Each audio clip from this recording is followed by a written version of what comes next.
Hi everyone, I have Ashley here, and today Ashley is actually an amazing healer. Many of you in the Albury Wodonga area where I live will be familiar with Ashley's work, but today we get to get inside his head and his heart and hear about shamanism and Ash's sort of take on that. So welcome, Ashley.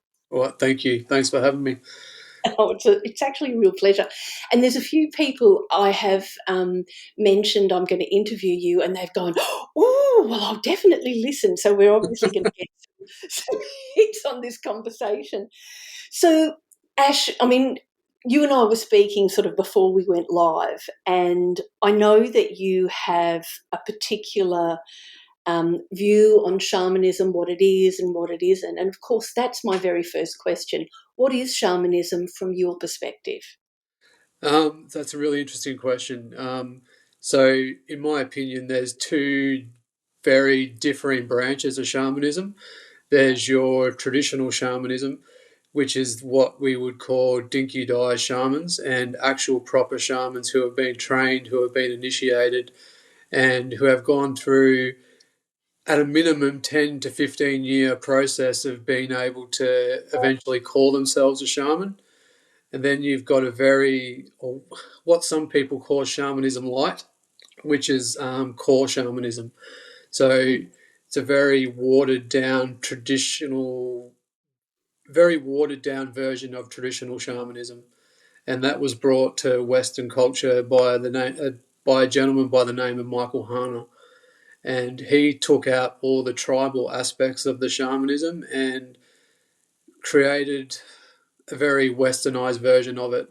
So it's very watered down, very different to traditional shamanism, and it's probably what a lot of Western people who call themselves shamans, who aren't actually shamans, actually do.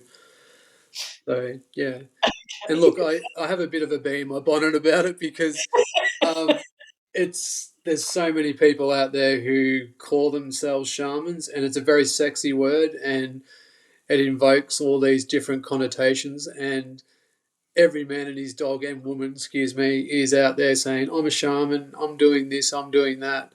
And in the reality, they have no real idea of what it actually means and actually takes to become a shaman. Yeah, Yeah. okay. Wow. So I can I can really get the sense that this is close to your heart. Oh, absolutely. Look, one of my original mentors, he said to me when we came off Vision Quest, you're a shaman. And look, this is going back far out, nearly 8 years ago. And that invoked within myself all these fanciful ideas and whatnot. And then fast forward 6 7 years, and I found out what it actually meant and what it actually was. And there was a part of me that was a little bit heartbroken and a little bit pissed off about it. And I had to take a bit of a step back, or I took a huge step back and had to reevaluate what I was doing and how I was doing it, and then started to actually learn the differences between traditional and core shamanism, and eventually came to the realization that I was probably more of an animist than a shaman in any sense of the word. Okay. Yeah. So what is an animist then? So as an animist, I believe that there's an inherent undercurrent of energy that connects us to everything. So we're innately connected to the land, to spirit. We believe that whether you're human, animal, nature, everything has a soul, and we can connect in with it. And it's who we are at our core. Everybody on this planet, ineffectively, consider themselves an animist. And again, as I said, it's who we are at our core. Yeah. We're just so far removed from that now, and so far removed from our innate connection to the earth and to nature, and to listening and watching the natural cycles that are around us. And I think that's, for me, what an animist is, or what I try to do is connect into nature and watch the signs and there might be times where, example, a specific animal will come, and for whatever reason, that animal will cross my path. And there's a reason why that animal's crossed your path, and there's a message behind it. And sometimes it's just shutting this thing up here enough to be able to listen. In saying that, look, I do practice core shamanic techniques.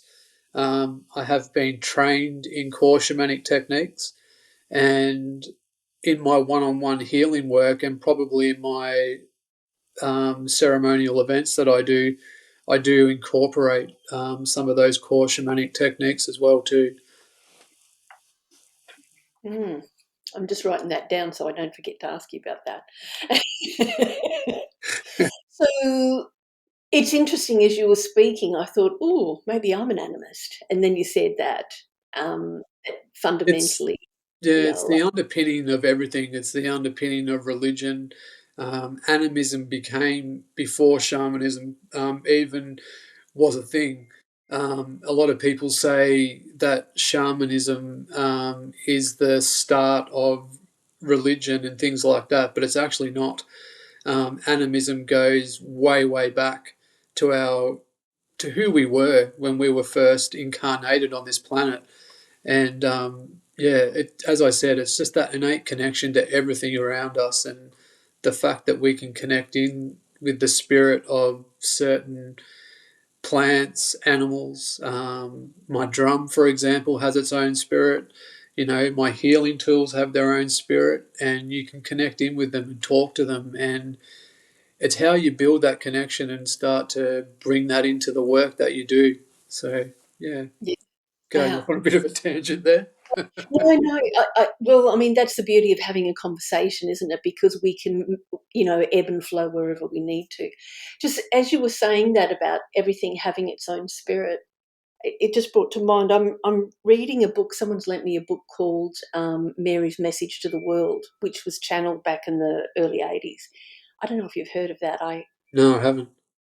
So it's obviously it's Mother Mary, completely different universe, but what she is doing, she's channeling through this message. And I read it yesterday saying that, we need to be giving thanks and having gratitude for everything, Oh, thanking for this chair, for absolutely everything. 100%. And that's reciprocity. Like, you don't go, and I'm just going to use nature as an example. You don't Yeah, go out into nature and take a stick or a stone without giving something back, and that comes back to that core principle of reciprocity. To take something, you give something back. yeah, Um, it's so, so important. And again, something we're so far removed from, because especially Western culture, I find is very much about take, take, take, and there's no giving back. yeah, Whereas if I was to go out into nature and I was to purposely look for a stick, for example, for a drum beater or a rattle, I'm going to make an offering to the earth to say thank you for the fact that I've been able to pick this stick up and take it home with me. In saying that, there's also a whole nother level of connection that you need to have in one, are you allowed to take this stick, and why are you taking this stick? So I totally resonate with what you just said about thanking the chair, or um, whatever it is. Again, that word reciprocity comes in so, so strongly, and it's yeah, so, so important. um, for example, like when people come and make a drum with me, I get them to go out and make an offering to the earth, to country, because effectively, wherever we are in Australia, we're on country, and we need to honour the fact that we're on country. And I want them to make an offering back to say thank you for being able to be there today to make a drum or whatever it is we're doing. yeah, Again, it's just that reciprocity. So even if it is just acknowledging the fact that we're on, grandmother Earth, like, yeah. she's alive and well, and she's a beautiful, amazing being. So yeah. Yes, and we are very fortunate she hasn't kicked us off. Oh, 100%. I'm pretty sure she's thinking about it. He's definitely thought about it a few times, I think.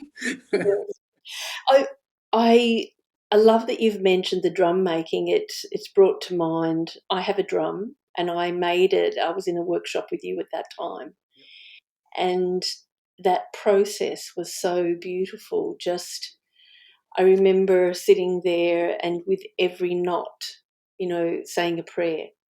That process, just that one thing in on its own, took me so deep into a state of peace. It's um, Yeah, so a little plug for drum making workshops Yeah, here. it's Uh, interesting you bring that workshop up, because our drum making has changed so much since that day, and it's taken on a whole nother level, to a not whole nother level.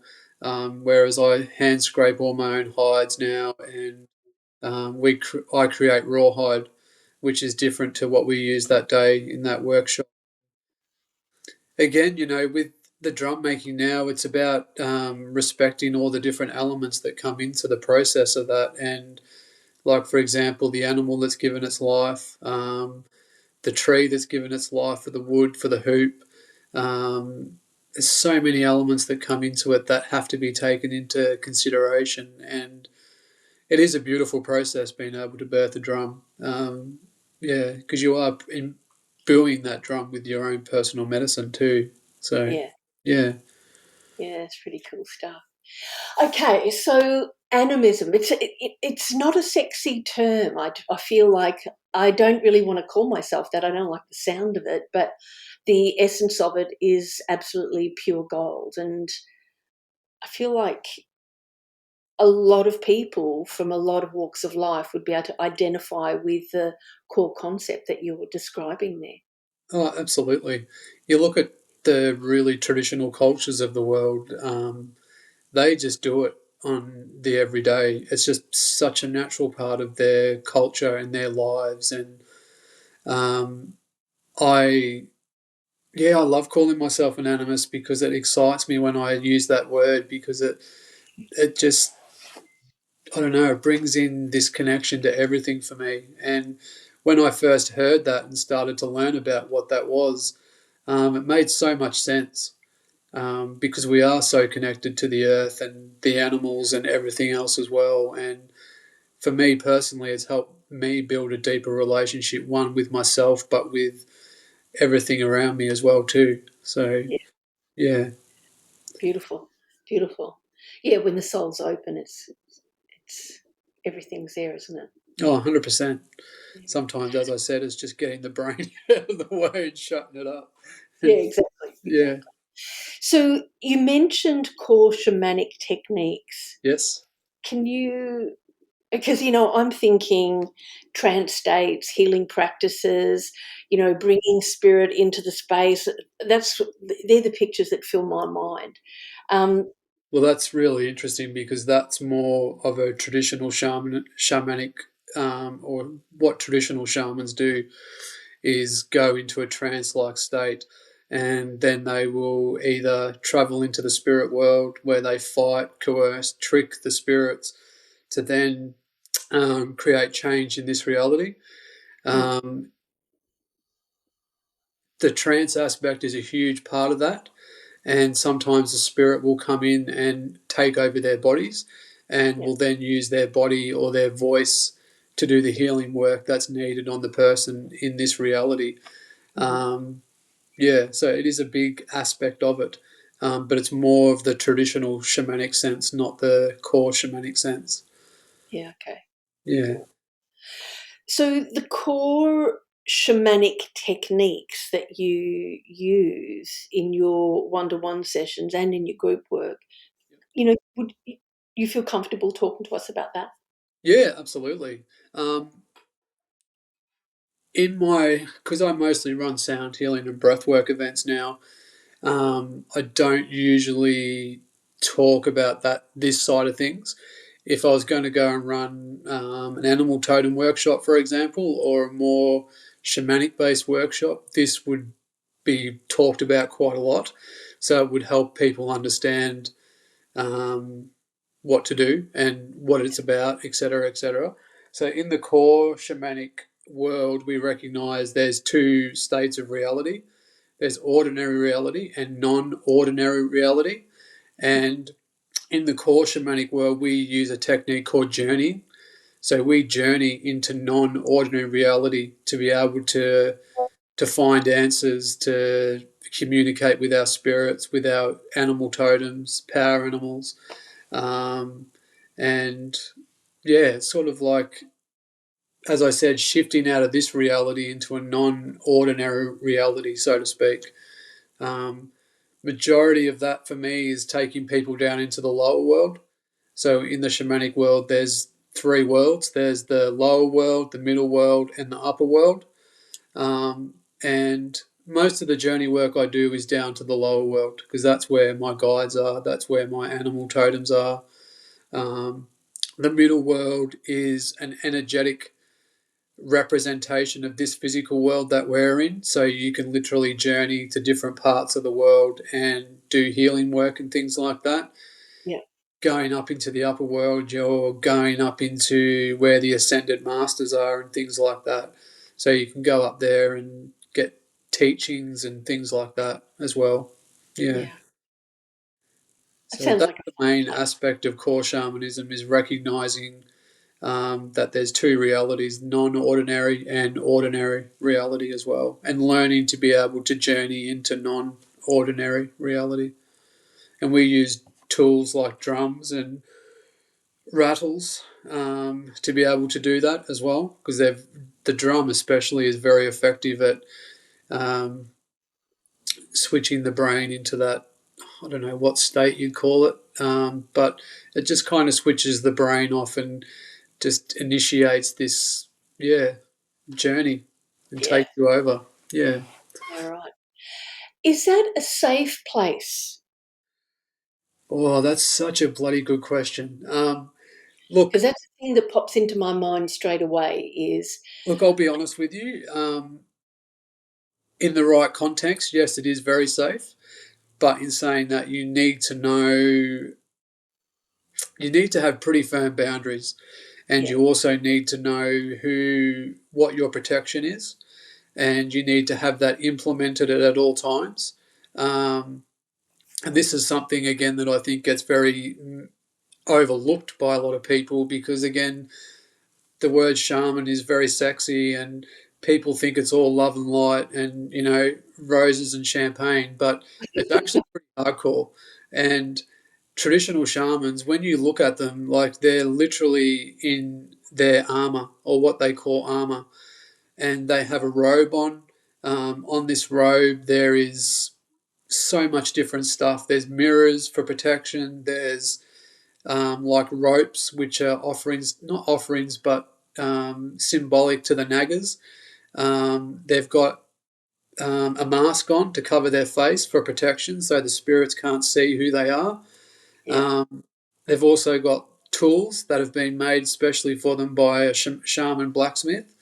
And that's because when they cross over into the spirit world, they need all this stuff there with them.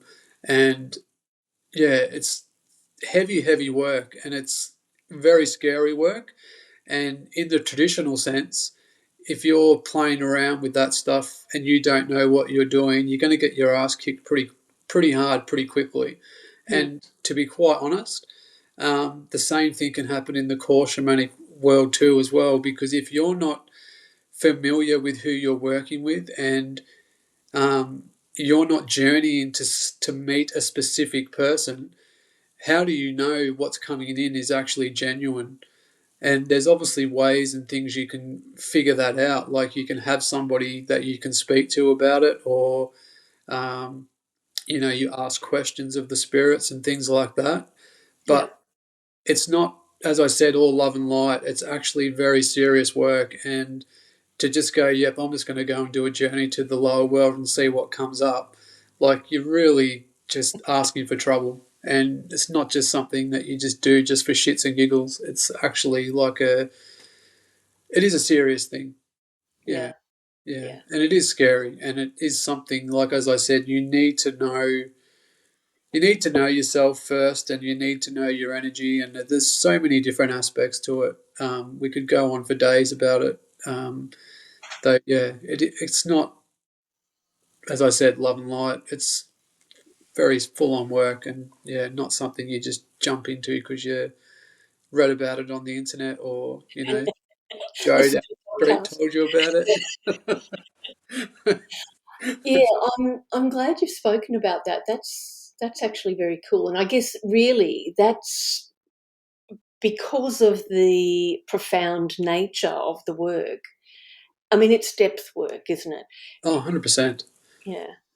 I imagine that's why the apprenticeship, for want of a better term, is so long and the training is so involved, is to deal with all the different challenges that are going to be presented to the journeyer or the Absolutely. student. And like in the traditional sense, like you're taken to specific spirits and you're initiated into those spirits and then get taught to work with them. Um, I think it's like I don't quote me on this, but the dark hard shamans, or there's someone over in Mongolia, when they first learn to journey, they just learn to journey with a Jew harp. And like they just sit there and play this Jew harp, and that's what induces the trance and takes them down. And that's all they're allowed to use for a certain period of time until they become competent in actually journeying properly and then journeying to where they need to. And again, as I said earlier, like with the 10 to 15 years, there's specific steps that you have to meet before they'll take you into the next initiation. And if Yeah, you don't meet them, they're not going to take you there until you're ready.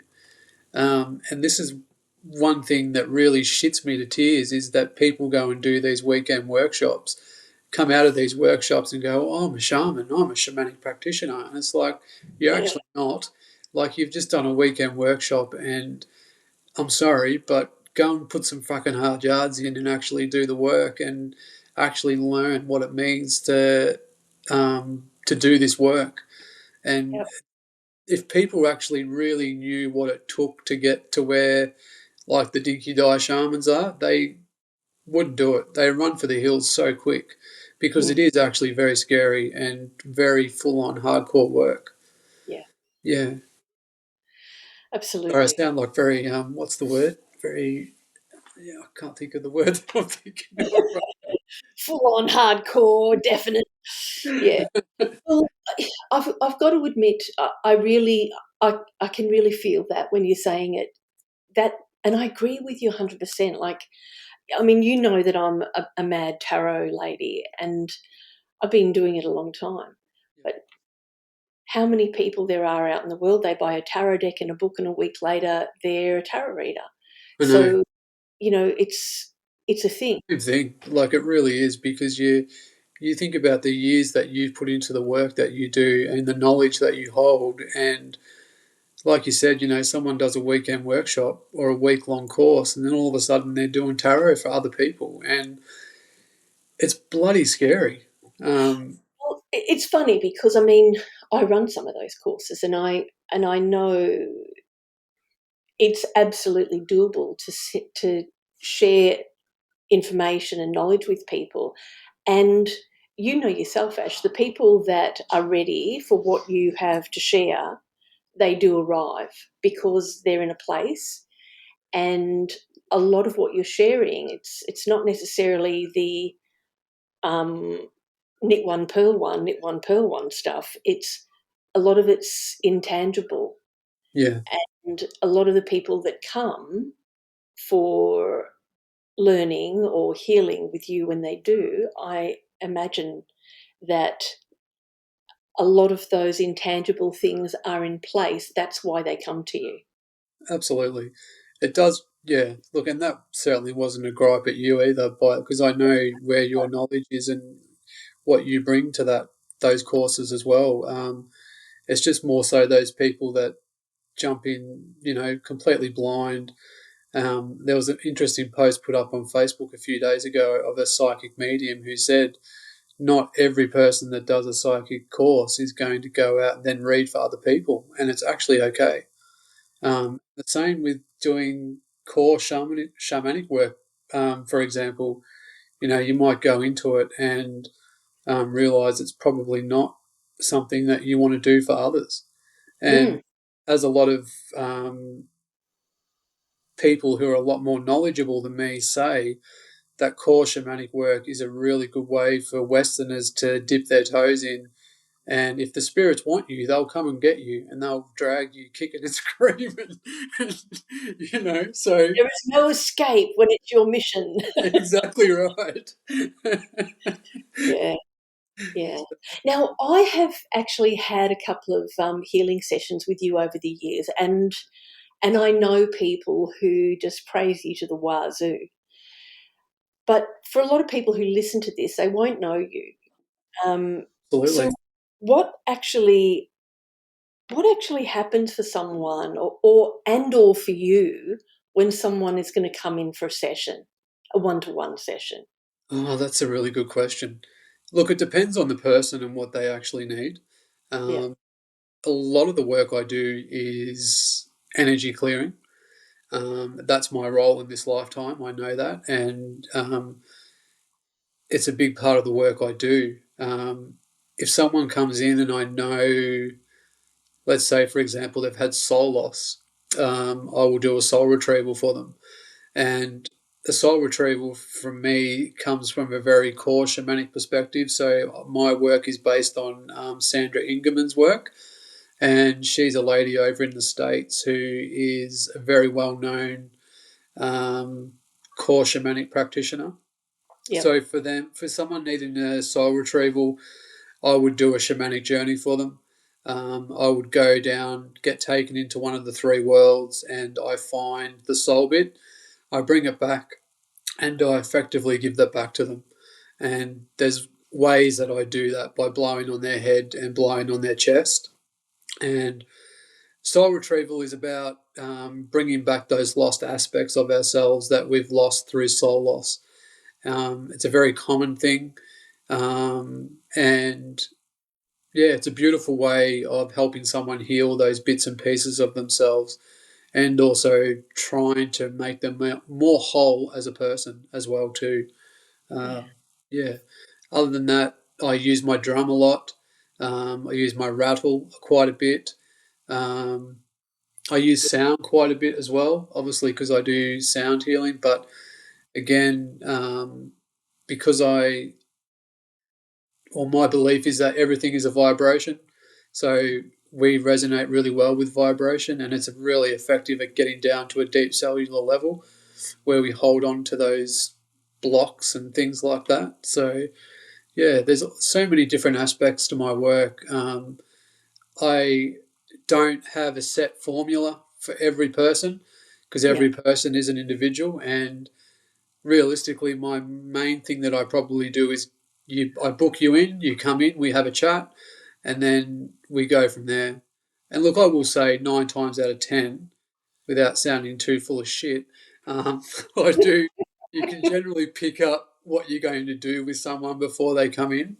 Yeah. Um, and I do a little bit of work before they come in because I do work with plant essences and stuff like that too. So like I'll sit with my plants and just say, who wants to come in today and help do the work? And yeah, and when you read up on what they represent, you can get a pretty good energetic imprint or blueprint, excuse me, of what that person's going to need.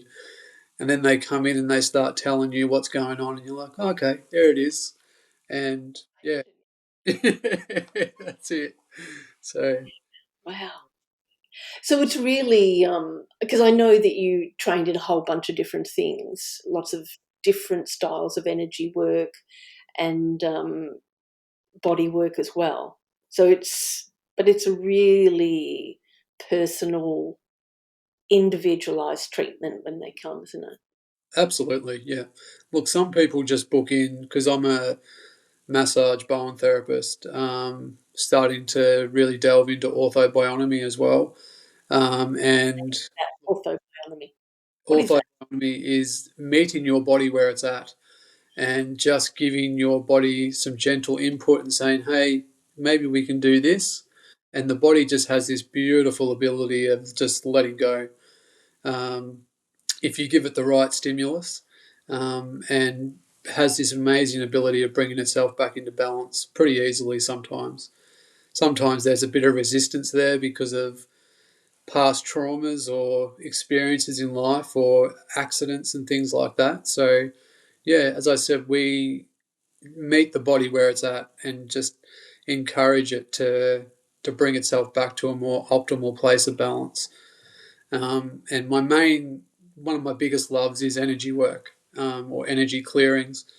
Yeah. And yeah, that's one of the biggest things that I love doing, because I just love working with energy, because energy is everything, and it tells you everything you need to know about everything. So, and energy doesn't lie. People can lie, but energy doesn't. Well, that's true. That's very true. Yeah. But yeah, it is very personalised. But again, if you book in for a Bowen treatment, and I know you're a bit of a muggle, I'm just going to give you a Bowen treatment. I'm not going to try and bring in any of the woo woo. But there's people that come in who are very open and very receptive, and they love all that stuff. So that's when the other side of Ash comes out to play. Drums, rattles. Yeah, That's right. it. Okay. So, okay for muggles. All right. So, I mean, one of the things that, because I've had to sort of put my mind, like, shamanism, and I remember years ago, like long time ago, reading a book called The Urban Shaman. Yep. You know the book, yeah. Yeah, I know Serge's work. He's amazing. I was really transformed by that, and suddenly peeling potatoes became a spiritual experience for me. It sounds hilarious, doesn't it? But it's so true, though. I totally get what you're saying. Yeah. And Serge, that's where yeah, my mind started to go, and I was like, "Oh my god, absolutely everything I do is an expression of my essence, and yeah, life just got so much more fun." absolutely. Well, you Yeah. look at Serge's work, like with I'm looking up at my wall because I've got a poster up here with the 10 print or the 9 principles. Like originally there's only 8, but Oh, my old mentor of mine introduced the ninth one. And when you look at those principles and unpack them, they're so relevant for everything in life. And Serge's book, The Urban Shaman, like it was one of the very first books I read when I started to really delve into shamanism. And he's amazing. Like things like grokking. You want to understand why someone's giving you the shits or driving you nuts. You grok them. And grokking is a term of, so to grok something, you become that person. Or, for example, you can grok a rock. So you yeah. can see a rock. I know it's how you grok a rock. You Right. see a rock, and you can see that rock is just still. It's part of nature. It's just there, and you want to be able to do that yourself. So you literally take on the energetic form of that rock, and you grok it, as Serge calls it. And the same thing can happen with people. For example, whether it be somebody you know or someone you met, and they're irritating the absolute shit out of you, and you don't know why it's irritating you. So you start to mimic that person. You start to walk like them. You start to talk like them. You potentially even dress like them. And what that does is it helps you understand why that person is giving you the shits. Yeah. The the paradox of that, though, is that you can actually I can't remember what he says in his book now. My mind's just gone completely blank. But there is like a paradox to that, and I think it's something along the way of you really start to not like that person at all, or something. I can't remember what it is, but my mind's gone blank. Yeah. But It's that's amazing. I'd actually forgotten about that. Grocket. I'm gonna grok, maintain that. yeah. It was interesting when I read it. I actually realised that I was doing it naturally without even thinking about it. Yeah. And I still do it to this day. I'll be with somebody or in a workshop or doing something, and I'll start doing something. I was like, "What's that?" And then they'll start doing it. I was like, "Oh, that's really weird." So when you become aware of it, it's such a natural thing that we have within us, and Yeah. something that we can do. Yeah, And it's I mean, in therapy world and in personal development world, you use that concept. It's just named differently, and Absolutely. it's effective, mirroring. And if you want to get somewhere, you find somebody who's doing it well, Absolutely. to the flip, and then suddenly you can do it. Yep. I remember one of my teachers, he is a really great hypnotist, a mentalist, really, he is. And he, oh God, which one of those crazy dudes was it who taught and created NLP? Two crazy psychiatrists. I'm not Anyway, sure. his name's gone out of my head. But he was mirroring that guy, but the guy was in a wheelchair and was, in many ways, a fairly unpleasant soul. He was just very gifted in this area. So my teacher said, that's the trick, is that you are very specific about what you're going to mirror and what skill set you're going to draw on. You don't want to take on all the crap. Oh, absolutely. Yeah. Yeah, So definitely. grokking it with specificity.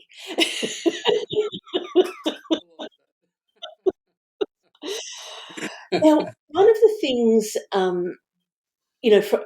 that I've thought about is, as a shaman, there is a real position that a shaman has in a community.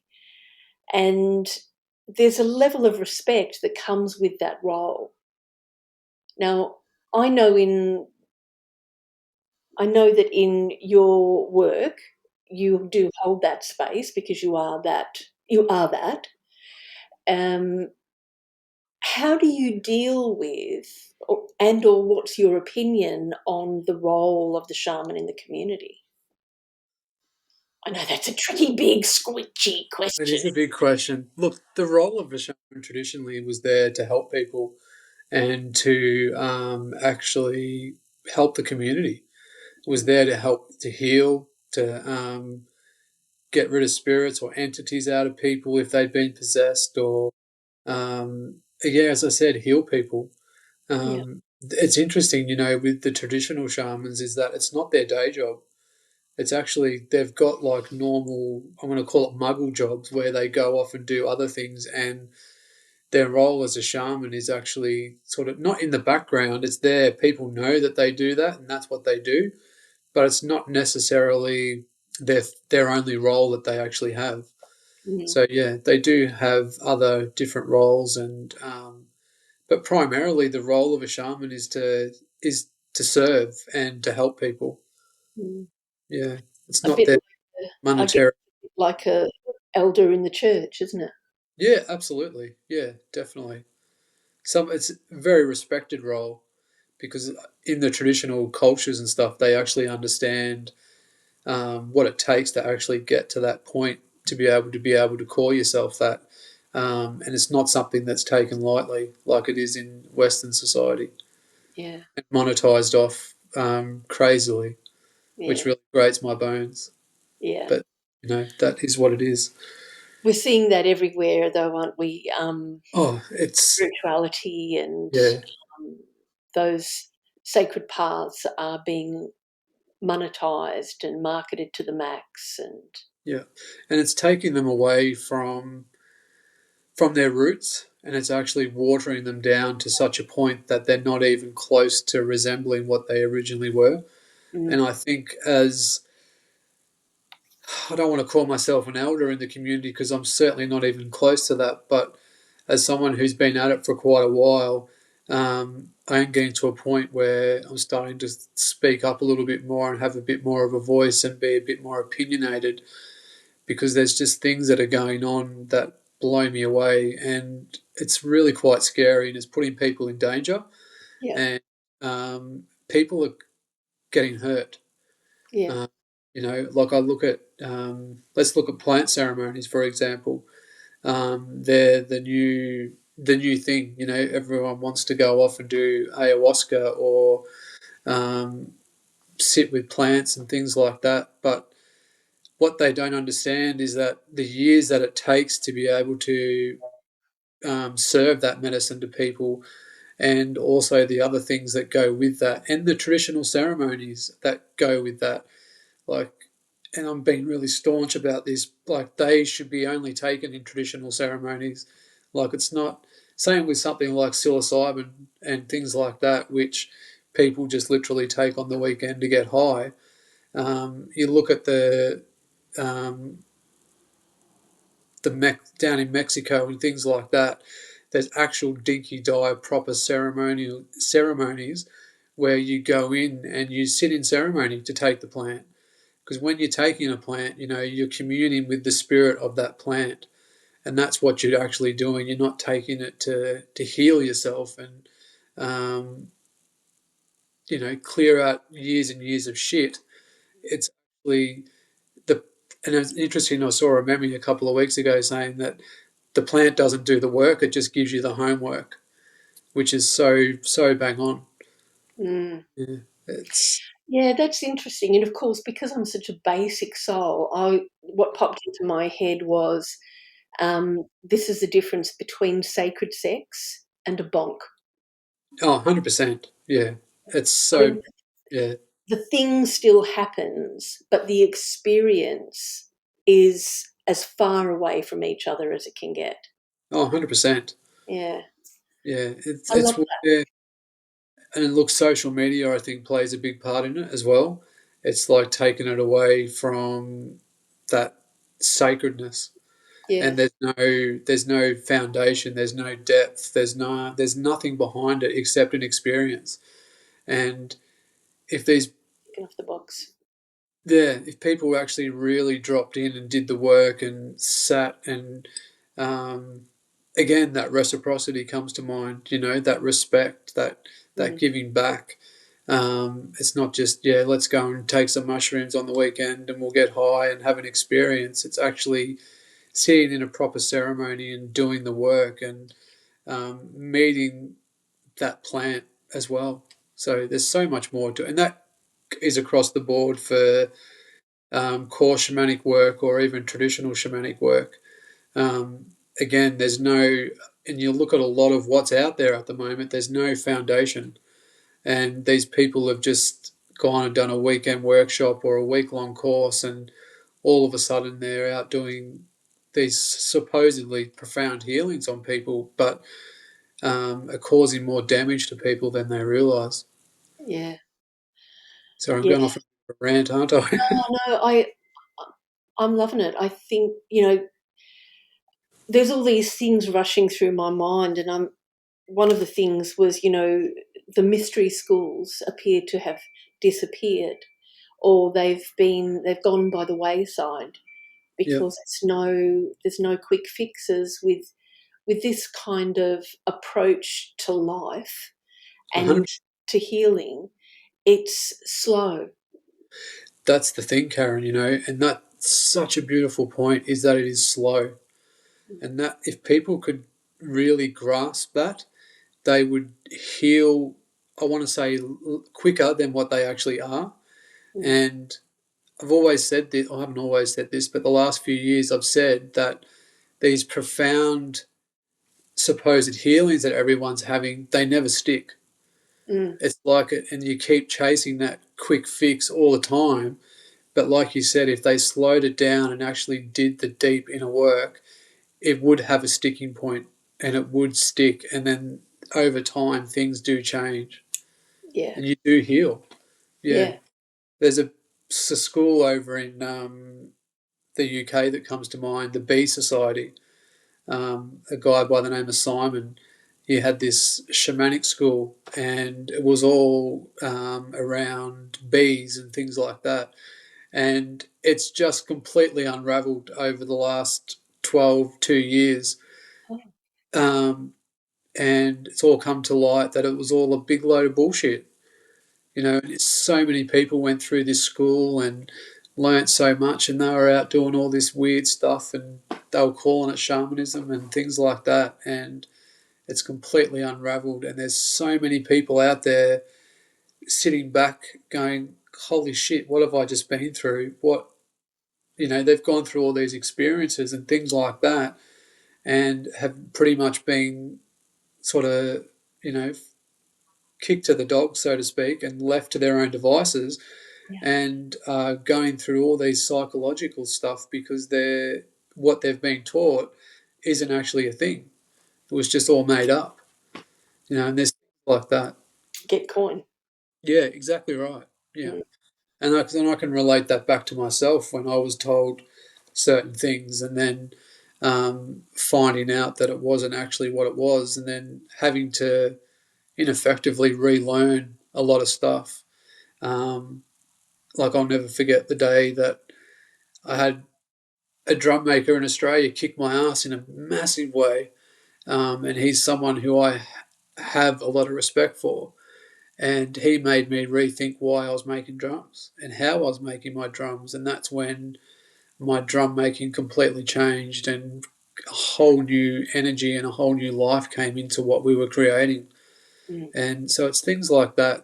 Sometimes it can be really shit and quite confronting to have your whole belief system change, but in a lot of ways it's actually really good as well. Yeah. So it In does. my world, we call that a tower moment. Absolutely. Yeah. And I guess that that sort of experience is very much part of the initiations that you go through, because when you discover that something's not what it's been presented as, 100%. and you do that learning, it changes the way you approach everything, I'd imagine, after that. It does, yeah, because you've got to unlearn so much, and then I won't say you have to rebuild your foundation, but it gives you a different foundation to come from, and then you can actually start to build. So in any work I think you do, you need to have a foundation, and then you can start to build the four walls and the roof of the house as well. Mm. Um, but what a lot of people don't do is build the foundation to start off with. They just want to build the walls and the roof straight away. And And party in the tower up the top. yeah, exactly. Floating lodge, yeah. There's no foundation to their work, and it's the foundation is the important stuff. It's what you always come back to, and you revisit it at certain points and add to it, take things away that may not be working anymore or may not resonate for you. Like, I look over the course of the last 10, 15 years, how much has dropped off, but how much more has come in. Because sometimes you have to let something go for something new to be able to come in. And it doesn't mean that necessarily what you've let go of wasn't good or wasn't worth it. It's just the fact that you've grown as a person and grown potentially beyond that. So then that next thing comes in, Mm. and it helps you grow that little bit more again. Yeah. And those deep, solid foundations is exactly what allows you to do that Oh, um, 100%. movement and flow. I love that. I Yeah. completely agree with you on that. Yeah. Yeah. Far out. Yeah. It's Oh crazy. my goodness, what else can Interesting. I ask you about? Um, I mean, you've talked about the interconnectedness of life to some, to quite a bit. Um, and I can hear the threads of how you run your business. And it's interesting, you've changed the name of your business Yep. because, I'm aware that many people refer to you as Ashley Medicine Bear, and 100%. you don't tend to use that name so much anymore, even though that is fundamentally the energy that you hold, yes? Oh, absolutely it is. Look, bear medicine is it's who I am. And I know that at my core. I Yeah, look, as you said, a lot of people know me as Medicine Bear. I used that name for a very long time publicly. But if I'm being completely honest, I had to step away from using it because for me personally, it was very disrespectful to the Native American culture. It was very much culturally appropriating. And these are things that I do talk into quite a lot. And to be quite honest, if I'm not being the example of that in the world, then I'm literally just spewing out a lot of bullshit and not actually walking my talk. So I did change my business name for that very reason. And look, I have had someone call me out on that. And as I said, this person I respect quite a lot, and he's very, very traditional. And look, even before he called me on it, I was having these conundrums with using that name. Yeah. Again, it's who I am. It's always who I'm going to be, but I don't need to use it publicly, and I don't need to have it written up in lights as this is who I am. As I said, I just need to be the example of what I want to see out in the world, uh, because that's how it works. Yeah. Yeah. So, but I am still that person. But again, I just won't publicly say, "Oh, I'm such and such." Yeah. But as you said, so many people here locally know me as that name. So, Yeah. yeah, I get called Bear a lot, and yeah, so it's. I don't find that part of it disrespectful, but I personally won't put myself out there and say I'm such and such anymore. So, just for the sake of clarity and to make sure I'm understanding fully, you really saying, if I understand, Yep, that you don't want to be calling yourself Ashley Medicine Bear because you're not of a Native American birth. 100%. Yeah. Yeah, Okay. yeah. Look, I went out and did a naming ceremony with a Native American guy, um, and look, without going into too much information around it, because I haven't actually obviously conversed with my spirit animal to ask if this is okay. Um, Before I went and did my naming ceremony, I had that animal come to me and it presented itself to me. And when a person's totem comes to you, it'll generally come in three ways or three times. And it did that, and it shocked the shit out of me when that happened. And then it was about a week to 2 weeks later, I went out and did my naming ceremony. And yeah, and that's when I became Medicine Bear. And that, so Medicine Bear is my medicine name. Ashley is my Christian name, or Yeah. whatever you want to call that. Don't like the word Christian, but you know. I like Um, the name, mate. Pardon? White fella my name. That's it. Yeah. All right. I always feel like it's okay for me to say naughty things like that because Oh, 100%. I've been called a white fella myself a lot of times because I lived in a remote um, Aboriginal culture for a while, and Yeah. yeah, I got called a white fella. um, it's interesting, isn't it? This thing about a name, because let's just play there for a minute, because when I lived in that remote culture, I was actually given an Aboriginal name by the Aboriginal women I worked with every day. Interesting. And they gave me that name. I was not seeking it. I wasn't trying to take on their culture or anything like that. And they shared information with me. They told me how to bring in weather and just, we'd be driving somewhere over some bush track and they'd be yelling at me to hit that kangaroo, and I'm, putting the brake on. They're telling me right off because they're going, that's dinner. So they made that decision and they referred to, between each other, they referred to me as that name amongst themselves. I didn't really take it on. I think that's a show of respect too from them to you. And it's interesting when you say about the kangaroo and hit the kangaroo because that's going to be dinner.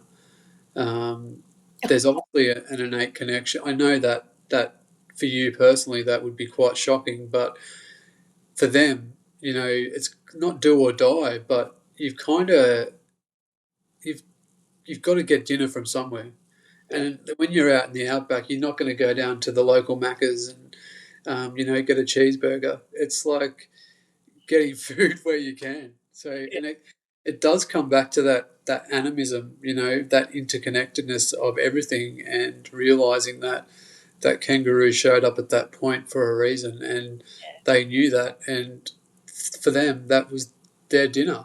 And I would imagine if that kangaroo had died, they would have made offerings and given thanks, and it wouldn't have been just like, oh yeah, let's run the kangaroo over. yeah, It's actually, there would have been a process, I would imagine, after that, yeah, of that reciprocity. It's giving thanks and giving back to say thank you for the fact that you've effectively given your life for us to be able to have meat. yeah. Right. Yeah, Don't it's worry, I got into big trouble for that. Um, but because of that experience, I find it interesting when the animal has come to you in the traditional way, yeah, and somebody who is traditional has called you out. It's fascinating, isn't it? This it is um, fascinating. do we honor the actual teaching and the tradition, or do we honor the expectations and wishes of the person who says that they are traditional but is actually not necessarily following the true process because you don't have the correct looking face? I find that a trick. Yeah, it is a trick, but again, it's also comes back to, for me straight away, comes back to that cultural appropriation Yeah, and not actually culturally appropriating. Using techniques or things that you haven't been given permission to use or being told how to use properly. Um, what comes to mind straight away is the use of the yadaki, and I actually reached out to an Indigenous group over in Adelaide who I've brought a coolaman off, and she puts up posts on Facebook and explains about the use of the coolaman and how it's used for smudging, or not smudging, for smoke clearing and things like that. And she said allies can use it. And I was really blown away because for me, it's a very Indigenous tool. And I was like, hang on a minute, is this really real? So I've had a couple of conversations with her around that. And I actually reached out to her about clapsticks the other day because I wanted to use clapsticks in my sound healing or sound journeys. And I said, would this be cultural appropriation if I was to use them? And she said to me, if you're using it in the appropriate way, no, it's not. But if you're using it for monetary reasons and using it in a non-respectful way, then yes, it would be disrespectful to our culture. And then I got onto the conversation about the yadaki, and I said, I've I seen don't know what that is. I don't know what a nudaki is. yadaki is the traditional word for didgeridoo. Oh, okay. Okay.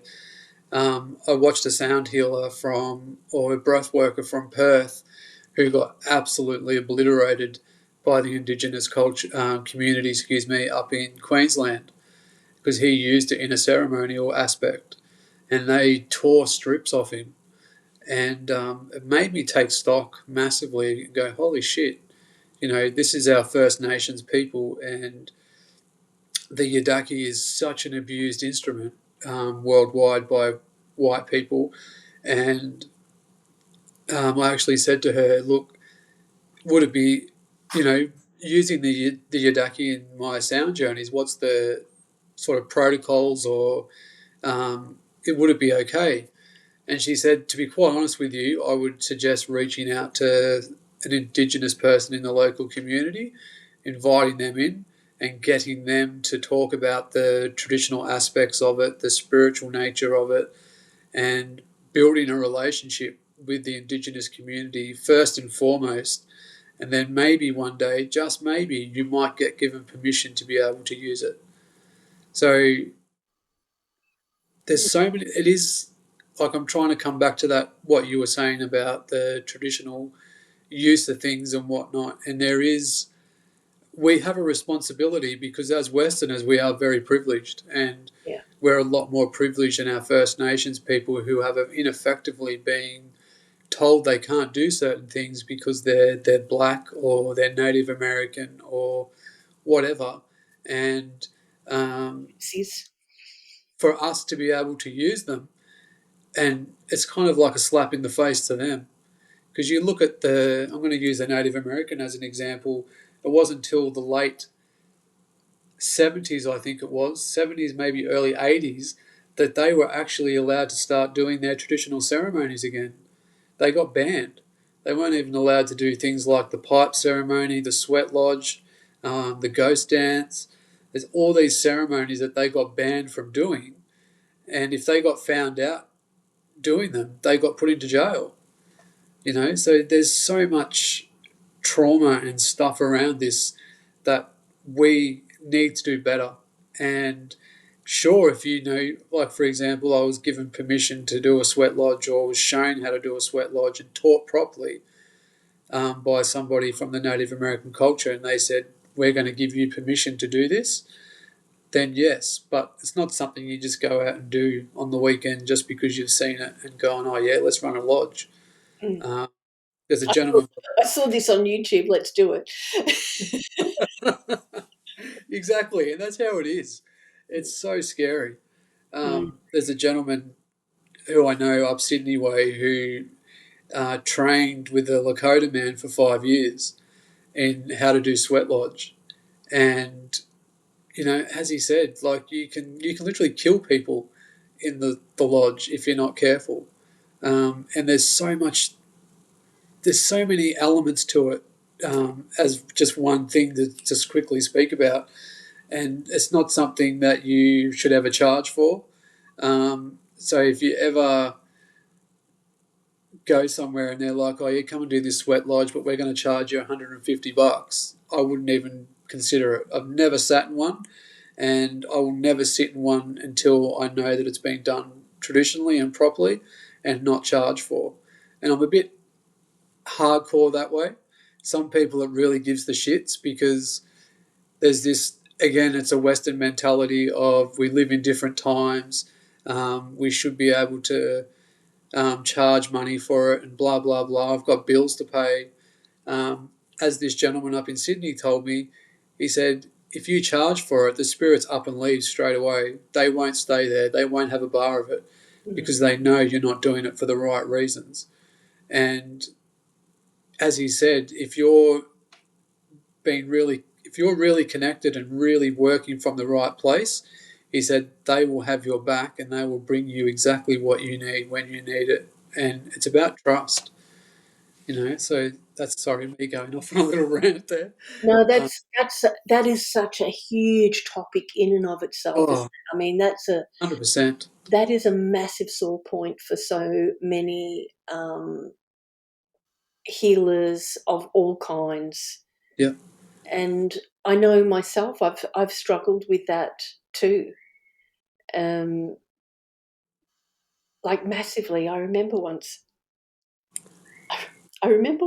and this is so long ago now. My kids were little, and my son's 42 now. And this lady contacted me. She wanted me to organise a group meditation. And so I've got 2 kids, recently split up. There's a mortgage that has to be paid. I'm not getting child support, right? Yeah. And I said to this lady, okay, it's $5 a person as an exchange. I did all the prep for it. That doesn't happen by itself. It's time and energy Absolutely. and things like that. And she turns up alone. And in her brand new Volvo. I didn't have a car at that time. So and I was so challenged by that. And I had a conversation with her and I said, look, you're going to need to pay $35 because it's, I was expecting a group, da da da. And she actually really pushed back, and she only wanted to pay me $5 for an hour and a half.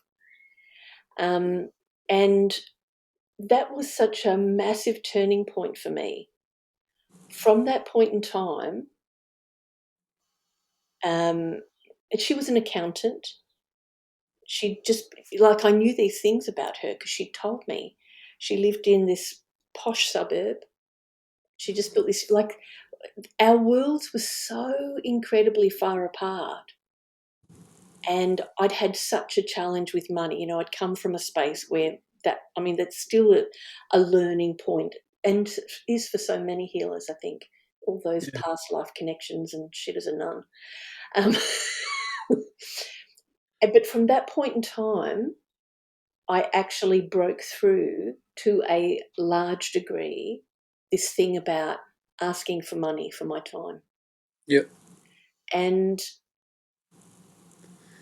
but I remember that that's exactly the time when it happened, because the attitude. And so there are times when I still get a little bit caught with this, I have to pay my bills and all those things. And yes, I do have gifts and skills, but I've spent my life and my money gathering those things. So, how do we balance that out? I know this is not really the topic of the conversation specifically, but this is an issue in the shamanic world also, yes? Oh, Obviously. 100%. Yeah.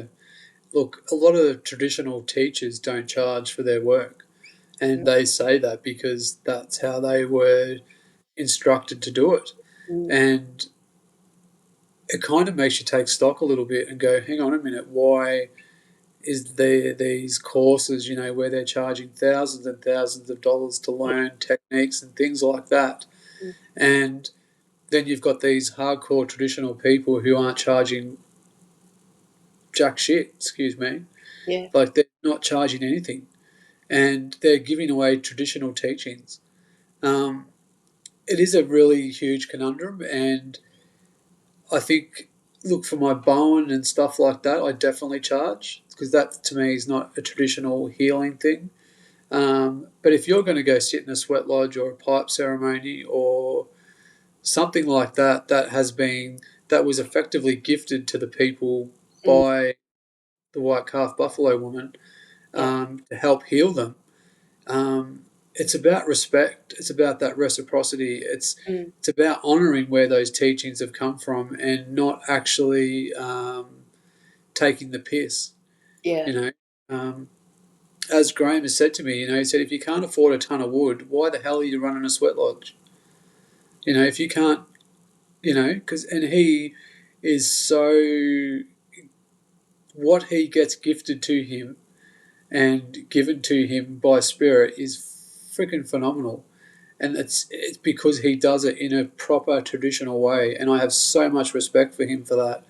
yeah, And um, I think it needs to happen more often and more across the board.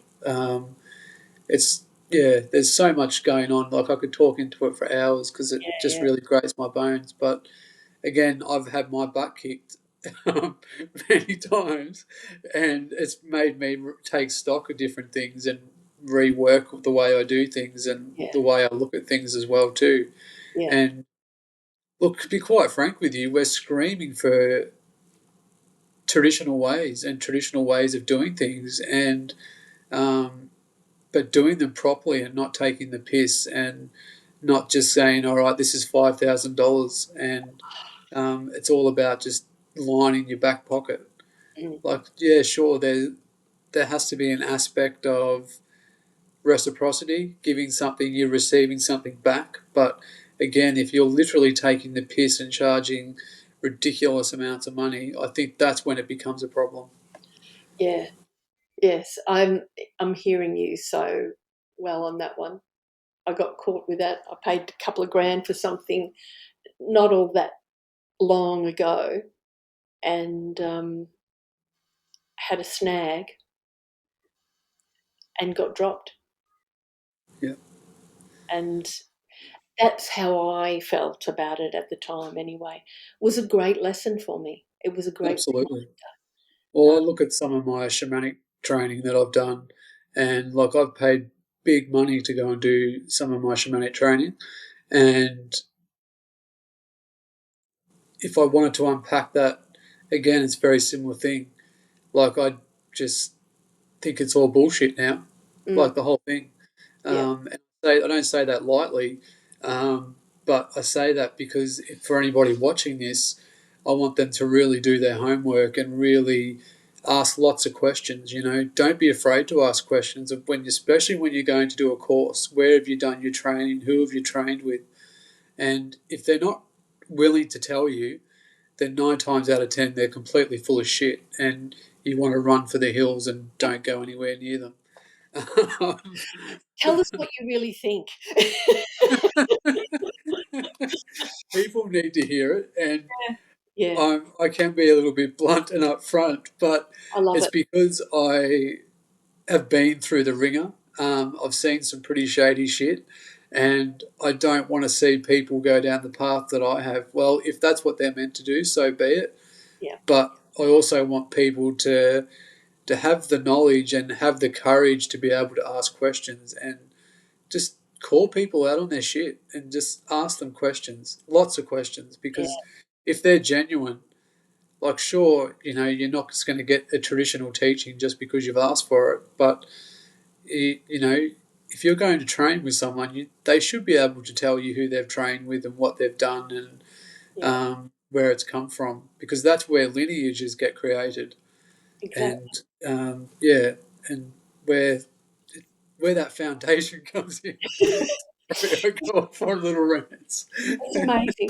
I'm just thinking about what you said about, the fellow who said to you about the load of wood, and it's reminded me of um, a load of wood that I won because I'd been thinking, and this was was it last year? It was last year or the year before. Winter solstice was coming up. It must have been the year before. And what dropped in, because I get stuff early in the morning because my brain is so busy all the time, they have to give me information just before I come to consciousness, before all the shit flows in. Um, and it was like, yeah, you need to have the fire all night. So I was like, okay, all right, cool. I've got to run a fire for 24 hours. That's fine. The neighbours are used to me doing weird shit now. I mean, I bang the drum and stuff. Um, and I do tend to do that. And I was like, oh, well, I guess I'm going to need some wood. And I went to Harris Farms, I think it was. And as I went in there, I saw that there was a raffle. And there was the first prize was a load of wood. And I went, oh, that must be for me then. So I went and bought my ticket after I'd gone and got my loaf of bread. And I said, oh, well, just call me when, you want to drop it off. Laugh, laugh, laugh. Drove away. That afternoon, they delivered the wood. Not only did they deliver it, they bloody stacked it for me exactly where I needed it. Yeah, It was, nice. and it was hilarious. Like, I laughed so much. I was driving. Um, in fact, I won 2 loads of wood. I think the next year I won one um, as well. But, so that what you're talking about, the gifting, is very true. And it is trust. I know myself. I sometimes lack trust. I don't trust enough. And I think that's one of my greatest lessons in this space. Like the other day, someone offered me $1,000. I mean, no shit, Sherlock. Just, I've got $1,000. If you need that, if you want it, if you want it, if you would like it for that purpose, just tell me and I'll get it for you straight away. Yeah, right. And I was like, whoa. I was kind of blown away. And in a different time frame, I would have melted down over something like that. But I just held steady and received I just received the information, and I just looked at this person and I said, thank you so much. I really deeply appreciate that. And if that becomes appropriate, I'll ask. Yeah, it's a beautiful thing. And that's, again, like you said, coming back to that trust, Yeah. trusting that spirit will provide for you. Mm. Um, Again, it's something that we're so far removed from, and it is going back to the old ways, but it's the old ways in a more modern context, and it's bringing those old ways back. And I think that's what we're all yearning for. Um, Yeah. Actually, I totally believe what you're saying there. I think it is so challenging to actually live in this world and genuinely follow that path, Absolutely. because everything around us in ordinary world, Yeah. to use your terminology, um, is counter to that, and to move into the non-ordinary, um, to use your terminology, is insanity. You know. Well, yeah, exactly. It's this reality is consume, consume, consume as much as possible, and it's like keeping you locked in this little box Yeah. and not allowing you to step outside, or they don't want you to step outside that box, Mm. because when you're in that box, you're controlled or whatever it is, and to step into that non-ordinary reality, there's nothing of this reality in there. It's very primitive, very tribal, very not. I don't want to use the word basic, but it's like paring it right back and taking it back to that primal place. Yeah, that's all within us, but we just don't know how to access it sometimes. We're afraid. Do you feel like when we go into that non-ordinary reality that we move more into our heart? Difficult question, I suppose. It is a difficult question, but if you want me to be honest with you, it sounds a bit new agey. Yeah, And look, it could be us coming into our heart space, but I want to use the words. It's more about coming home to ourselves. yeah, Yeah, okay. uh, yeah. Like it could be more of a heart, but yeah. Look, when I hear that, I It's just struggle. probably what I mean, though. It's probably what I actually mean, home to self, Yeah, because absolutely. for me, coming home is me feeling myself inside my torso, I guess. Yeah. But I mean, I've been well schooled in the new age wazoo fluffy terminology. Oh, well, and I've been trying to let that all go as well. Yeah, And that, yeah, it's why my bones get so grated these days with all the new age terminology and trying to um, unpack it all, and then, yeah, but it's like get back to basics and build a bloody foundation and build on that foundation. Yeah. can I ask you, are you in a place where you are teaching?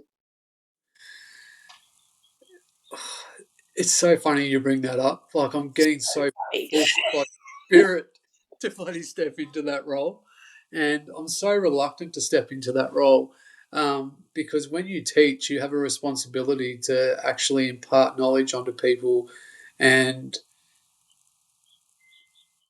it's so funny. I was so resistant to coming on to doing this talk today with you because, and I said this to my wife this morning. Holy shit, I actually go on there and talk about stuff that's in my head and verbalize that stuff.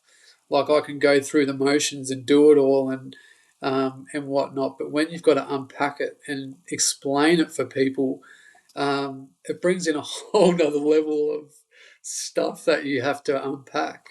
Yeah, Um, to answer your question, I kind of teach, but I don't. As I said, I'm shit scared to step into that space yeah, because I don't think all I tell the bullshit I tell myself is that I don't have enough knowledge in my head to be able to teach. But then I start unpacking all this stuff, and I'm about to go off in a couple of weeks and help my dear friend Renee run her holding sacred and ceremonial space course. And as part of that course, I do a talk on shamanic tools and how to use them. And I sat down and started downloading all this information onto paper, and I sat back about three-quarters of the way through and went, holy shit, there's actually quite a bit in there. I was quite shocked at what was in my head. So watch this space. Yeah, definitely. Look, it's definitely coming. Yeah. I'm really getting called to teach people how to do energy healing, energy clearing. I don't want to call it Reiki level 1 and level 2. They will be a part of it, but it's more about teaching people the fundamentals of energy work, because God. it's so there's so much wishy-washy shit out there, and it just grates me. It really grates me, and I want to give people a good foundation to come from, and then off you go and learn more and become better than I am. But I want to give you a really solid foundation to come from as well. So eventually, hopefully not too far down the track, I will have, I don't know, like an energy course, and you will get initiated into Reiki as part of that. But it won't be just like a level 1 Reiki course. It'll actually be giving you some really solid tools to be able to go out and do some decent work with people, and not just saying, here you are, you're initiated, see you later, give me your money, and you're not my problem anymore, which is how a lot of Reiki masters are. You look at Reiki and they're doing Reiki online, and you just can't. And I hope there's some people on here that hear this, because you cannot do your Reiki initiations online. I don't give a shit if you're Yusui himself. You can't do it. You need to do it in person. And this is where it comes back to the spiritual community, the New Age community, really taking the piss out of these traditional healing modalities and taking them so far away from what they originally were. Because I remember, I think it was Crow said that Yusui, it was like 10 years between level 2 and to the time that Yusui would take you up to a master. Mm-hmm. And so, that's 10 years. That's a long time. And you've really got to prove yourself in that time. Yep. Whereas these days, it's like, come and do level 1 and level 2 in one weekend, and in another month we'll take you up to your masters.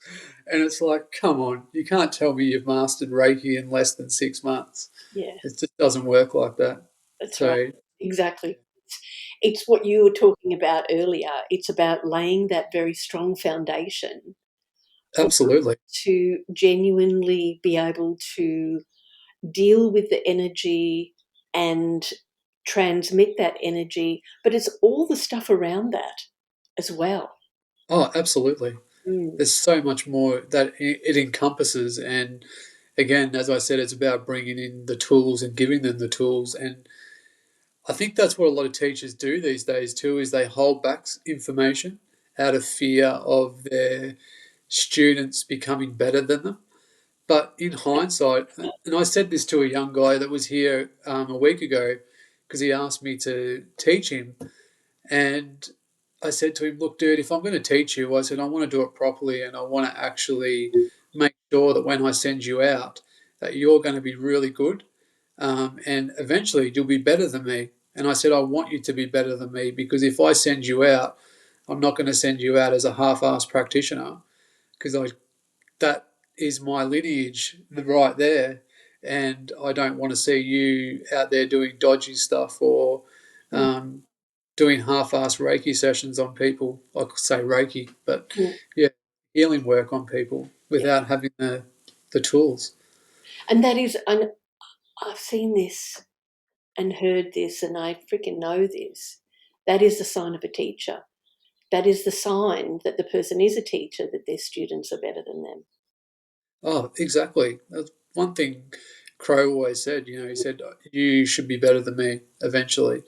And that really struck me. Naughty man in so many ways. He is. And look, I don't have a lot to do with him these days, but for various reasons. But yeah, it's that has stuck with me. Yeah. that your student should effectively be better than you. Yeah. And look, there's a lot of ego and stuff that comes into that. Like you sit back and you go, hang on a minute, you can't be better than me. You might steal my clients, or Yeah. people won't come and see me. But again, that's just all that humanness that comes into it as well. And that's part of the journey, isn't it? It's like part of the ever evolving journey of the soul, or whatever you want to call it, to address those things, because the teachers have to keep learning too. Oh, 100% we do. Yeah, definitely. Ash, You never stop. I've just seen the time. We've been chatting for just a moment or two. Far out. It was supposed to be like 40 minutes. So I wonder whether we should just sort of try and wrap this up and maybe talk another day if it becomes appropriate for us to do that. Absolutely. That sounds good. So just, I didn't mean to cut you off. I just went, oh No, my. you're right. So you are doing regular group sessions here in person locally, and also you are going further afield, obviously, to do some work. So I do pretty much fortnightly sound journeys here.